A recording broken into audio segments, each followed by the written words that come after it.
对于金日成而言，1991年5月27号是他人生中最漫长的一天。朝鲜劳动党在当天宣布接受南北双方同时分别加入联合国。4个月后，朝鲜与韩国成为了联合国第160与161位成员。在朝鲜半岛，加入联合国不是一件值得高兴的事。朝韩同时加入联合国，意味着双方都承认朝鲜半岛上有2个合法政权。在过去的40年间，朝鲜从没在单独入联一事上低头。为何金日成在1991年不得不转向？苏联解体只是诱因，来自包括中国在内的多国压力才是事件背后的真相。在朝鲜民族的视角里，半岛分裂的罪魁祸首永远是李承晚一人。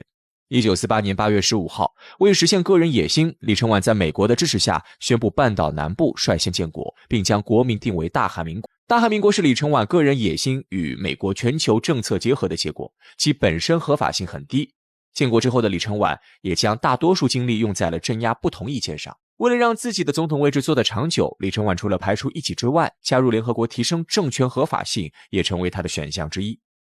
1949年1月19号，李承晚政府致电联合国，要求韩国以朝鲜半岛唯一合法政权身份加入联合国。这个离谱的要求当然没有获得联合国的重视，但却令半岛北方政权大感震惊。在他们看来，加入联合国意味着韩国不管能否统一半岛，都将成为一个获得国际社会承认的合法政权。一旦韩国入联，那么便无法通过非法性攻击南方政权。对于北方而言，这会增加国家统一的难度。于是北方在得知南方尝试入联的同一时间，就要求联合国不仅要否定韩国的提案，同时还要单方面接纳自己进入联合国。这是朝鲜半岛上的政权第一次进入联合国的尝试，而最终结果是韩国的提案被苏联一票否决。朝鲜的申请因美国的阻挠，连安理会的门都没进去。在这次尝试结束之后，朝鲜虽然对于有美国参与的联合国充满不信任，但也意识到了联合国在当今秩序下的作用。如果没有发生其他情况，以何种形式加入联合国将成为朝鲜半岛上2个政权都必须面对的问题。但朝鲜战争彻底改变了朝鲜对联合国的看法。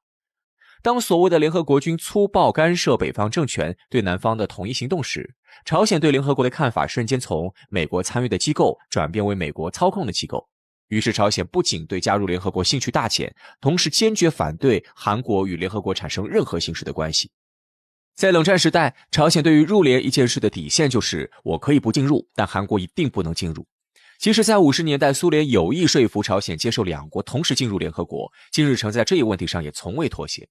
然而半岛上不只有朝鲜一家，韩国在冷战中的所作所为最终成为了朝鲜入联的第一个突破口。李承晚政府时代，韩国对于加入联合国一事极其热衷。自1948年韩国混上联合国观察员开始，韩国几乎3天2头申请单独加入联合国。李承晚政府非常清楚，与美国利益相左的事情在联合国永远无法通过，因此加入美国主导的联合国就相当于在现行国际秩序下获得了免死金牌。整个50年代，韩国4次入联，然而苏联出于阻止西方阵营获得更多票数的目的，从未准许韩国迈入联合国的大门。不过当时的韩国也知道，南北双方同时进入联合国就是默认国家分裂，因此他们虽然没有像北方那样比起加入更热衷于阻止另一方加入，但也从没提出过南北双方同时加入联合国的提案。韩国的第一次改变发生在朴正熙时代，当时间来到70年代，韩国已经从经济泥潭中走出，此时的朴正熙在发展经济之外，也希望能为韩国营造出更加和平的发展环境。他先是在1972年7月与朝鲜达成朝鲜联合声明，建立双方和平统一的讨论基础，又在次年发表和平统一外交政策宣言，表示在不影响统一的前提下，韩国原则上不反对双方同时加入联合国。这是南北双方中有一方第一次允许另一方进入联合国的表态。在朴正熙看来，接纳朝鲜进入美国主导的联合国是他抛出的橄榄枝。然而当消息传到平壤，朝鲜却把这个表态理解为朴正熙在有意坐实半岛分裂。朝鲜当即表示，只在南北一个国号一个席位的情况下同意加入联合国。热脸碰了冷屁股之后，朴正熙也感到灰心。然而另一件事让他不能不彻底放下入联这件事。1975年，北越以风卷残云的态势攻灭南越，越南实现统一。而在南越短短20年的历史当中，从未混上联合国正式会员的身份。在当时的韩国看来，即使本土驻扎着所谓的联合国军，但是没有会员身份，自己自始至终也是个边外人员。于是在韩国政府的支持下，韩国各个部门在冷战后期积极运作，他们将南北双方同时加入联合国作为韩国的入联方针，并将此方针在西方阵营乃至世界范围内广而告之。宣传攻势配合汉江奇迹后，韩国对外的经济攻势到80年代中后期，已有超过50个联合国成员国表达了对韩国方案的支持。这种支持虽然只停留在口头层面，但对于韩国而言，只要做好准备，等风来便可成功。而韩国人最终等到了他们的东风。韩国不能在冷战时代入联的根本原因并非朝鲜反对，而是站在朝鲜背后的大国在韩国希望单独入联时，从未吝啬过一票否决权。然而当时间来到80年代末，朝鲜背后那个大国苏联却开始出现了大问题。随着戈尔巴乔夫掘墓式的改革，苏联放弃了东欧，红色阵营旧有的经济体系也濒临瓦解。在失去了苏联提供的廉价粮食与能源之后，朝鲜经济在一夜之间濒临崩溃。而更大的噩耗则是1990年9月，苏联未征求朝鲜同意就同韩国建立外交关系。在苏韩建交后，时任韩国总统卢泰愚邀请戈尔巴乔夫访韩，戈尔巴乔夫不仅欣然允诺，还在来到韩国后公开支持韩国加入联合国。苏联的态度转弯不仅令朝鲜感到诧异，也让朝鲜感受到了危险。韩国在此前宣传的方案一直都是朝韩两国同时加入联合国。这个方案中最大的受益者虽然是西方体系内的韩国，但在外界看来，这个提议对朝鲜而言也是平等的。因此，当这一方案获得了大多数国家允许之后，一旦朝鲜自己拒绝进入联合国，那么将会产生韩国单独被接纳进联合国的状况。而对于朝鲜来说，这无异于在冷战后秩序中彻底成为国际孤儿。此时的朝鲜仍不愿意放弃阻止韩国进入联合国的政策。如今苏联依靠不上了，他们唯一能想到的靠山就只剩下了中国。在新中国重返联合国之后，我们也曾多次对朝韩入联问题进行过表态，即使在80年代中美关系缓和期。事关半岛的问题上，中国也一直都站在朝鲜一方。如在1986年伊丽莎白2世访华期间，中方在谈及国际局势时就明确表达，同时加入方案不利于解决半岛问题。但中国偏向朝鲜的大前提就是美苏间存在战略平衡，对朝鲜的支持不会为我们自己惹上麻烦。而苏联的光速回旋改变了这一切。在苏联与韩国建交之后，中国要考虑的是否与已成为重要国家之一的韩国建交。在此时，再为了朝鲜的体面而拒绝韩国进入联合国，已经是违背大势的做法。在戈尔巴乔夫出访韩国当月，朝鲜邀请中国领导人访问朝鲜。在访问过程中，中国并没有直接要求朝鲜接受韩国方案，而是委婉地表示，如果因朝鲜不接受韩国方案而导致韩国试图单独入联，中国将非常为难。此时的金日成虽已年近80，但他还是听出了中国在极端情况下将不反对韩国单独入联的话外音。在送走了中国代表团之后，金日成陷入了沉思，而沉思的结果就是在5月27号做出接受韩国方案的决定。1991年9月，韩国方案在联合国顺利通过，朝韩同时进入联合国。对于朝鲜而言，这并不是一件值得庆祝的事情，反而是多年坚持后的失败结局。不过对于他们而言，真正的考验才刚刚开始，因为朝鲜接下来要面对的将会是他们不愿再提及的虎难行军。朝鲜公开撤销了包括祖国和平统一委员会在内的所有与统一相关的机构。随后，朝鲜也公开在宪法当中将韩国列为头号敌国。韩国方面也不甘示弱，接连向朝鲜展示出了强硬的态度，还声称要用军事的手段来威慑朝鲜的高层官员。那么，朝鲜半岛的局势为什么会如此动荡不安呢？朝韩两国之间又到底有没有实现统一的可能性呢？1945年，日本法西斯向同盟国投降。按照先前美英苏三国领导人做出的约定，美国和苏联以北纬38度线为界，分别在南北两端展开受降仪式。随后，美国和苏联便在自己的受降区域内扶持起了自己所支持的政权。这两个政权后来也就演变成了朝鲜和韩国。直到今天，朝鲜半岛仍然处于分裂的状态之中。一直以来，无论是朝鲜还是韩国都没有彻底放弃统一祖国的希望。先前朝鲜设立了祖国和平统一委员会，而韩国政府内部也一直有一个机关叫统一部。所以对于朝韩两国来说，实现祖国统一是天然的政治正确。但作为两个朝鲜半岛上的小国，朝鲜和韩国很难左右自己的命运。众所周知，在上个世纪中期，为了保证朝鲜的独立，同时也为了维护我国的领土安全，中国开启了轰轰烈烈的抗美援朝运动，而美国也集结了一批手下的虾兵蟹将，组成了所谓的联合国军。后来，为了让朝鲜尽快的实现独立自主的目标，同时也为了让我国集中资源开展国内建设，中国主动撤回了驻扎在朝鲜的志愿军部队。但直到今天，驻扎在韩国境内的美军依然没有全部撤回。冷战时期的朝鲜，由于抱住了苏联和中国的大腿，还可以在美国和韩国的围堵之下过得相当滋润。但冷战结束之后，朝鲜的好日子便一去不复返了。由于没有了苏联这个老大哥的保护，朝鲜必须独自面对韩国和美国这两大敌人。这个时候，随着朝鲜周边安全形势的不断恶化，朝鲜便不得不开始发展所谓的先军政治，将一切资源都优先用于国防建设上。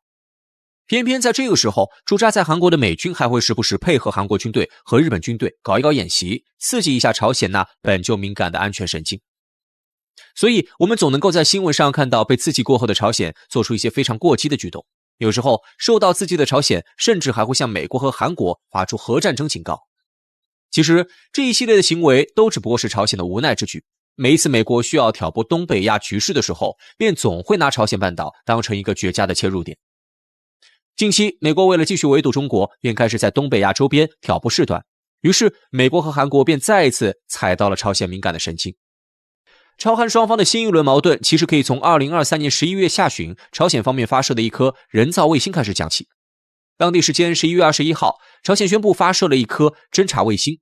随后与朝鲜邻近的韩国和日本便陷入了高度紧张的状态之中，美国也立即发声对朝鲜的这一行为进行了谴责。朝鲜反复说明自己所发射的只不过是一颗用于侦察的卫星，但美韩两国却坚持认为朝鲜发射这颗军事卫星对两国产生了军事威胁，由此双方不得不展开一系列唇枪舌剑的交锋。随后，朝鲜与韩国之间的冲突变得愈发激烈了起来。韩国的总统尹锡悦突然宣布废除前总统文在寅在任期间与朝鲜达成的919军事协定。随后，朝鲜也立刻宣布停止履行919军事协定当中规定的义务。那些驻扎在边境地区的朝鲜人民军士兵也开始持枪巡逻，随时准备防御来自韩国方面的攻击。紧接着，韩国人又搬出了美国的核潜艇来恐吓朝鲜。韩国总统尹锡悦更是登上核潜艇，对朝方喊话称，只要朝鲜胆敢轻举妄动，韩国便能够令其背后的政权彻底终结。随后，朝鲜方面便立刻加强了与俄罗斯的军事合作。在朝鲜向俄方提供了大量的军火武器之后，朝鲜的核力量也得到了突飞猛进的发展。在这个过程当中，朝鲜不仅拥有了自己的核潜艇，还开展了水下核试验。如此种种的行为都释放出一个非常明显的信号，朝鲜有能力随时与韩国展开一场核大战。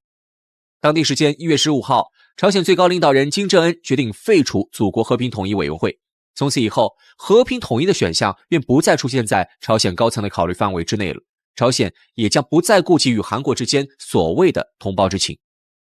随后，韩国方面也叫嚣称，朝韩之间将不再存在所谓的军事缓冲区，两国之间是一种敌对的关系，双方之间的关系已经发展到了一种剑拔弩张的地步。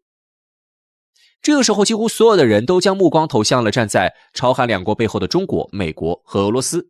更令人感到意外的是，朝鲜外务相崔善基也在这个时候访问了俄罗斯的首都莫斯科。俄罗斯总统新闻秘书佩斯科夫更是直截了当地对外表示，我们的目标是在所有领域发展关系，包括在敏感领域。佩斯科夫的这番话相当于给本就紧张的朝鲜半岛局势蒙上了一层更大的阴影。如今全世界都为朝鲜半岛的未来而感到忧虑，朝鲜半岛究竟有没有可能在各个大国的博弈之下爆发战争呢？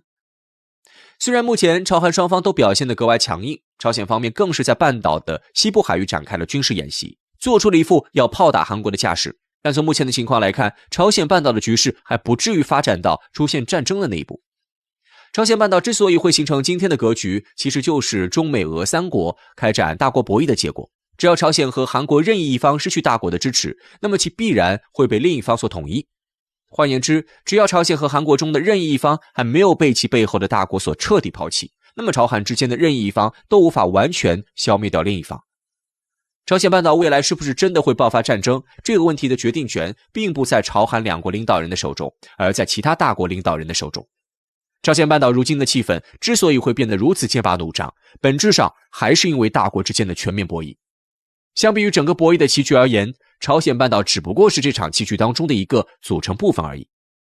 大国之间的博弈本就是想通过不同领域的施压和对抗，为自己谋求一定程度上的利益。至于像朝鲜和韩国这样的地区小国，只不过是大国手中的工具。因此，在本次朝鲜半岛的危机当中，人们表面上看到的是朝韩两国互相挑衅，实际上这些动作代表的却是中美俄三国之间的不断斗争。朝鲜半岛未来其实还是有可能迎来统一的时刻的，但是这必须取决于大国之间实力的此消彼长。如今，以美国为首的西方集团正在全世界范围内快速收缩自己的势力范围，美国的综合国力也正在随着各种政客的胡乱操作而被迅速透支。此前，我国外交部的发言人就曾经明确指出，朝鲜半岛的局势之所以会变得如此紧张，这与美日韩三国持续在周边展开的军事行动有着密不可分的关系。随着美国综合国力的不断衰弱，美国想要继续维持自己在朝鲜半岛周边乃至整个东北亚地区的军事存在，将会变得越来越吃力。所以，中俄朝三国必然会在未来的博弈中占据上风。而当美国彻底衰落的时候，或许就是朝鲜半岛吹向武统号角的时候。相信这个历史性的时间点已经不远了。至于统一之后要如何处理朝鲜半岛的内部问题，那必要看朝鲜人民自己的选择了。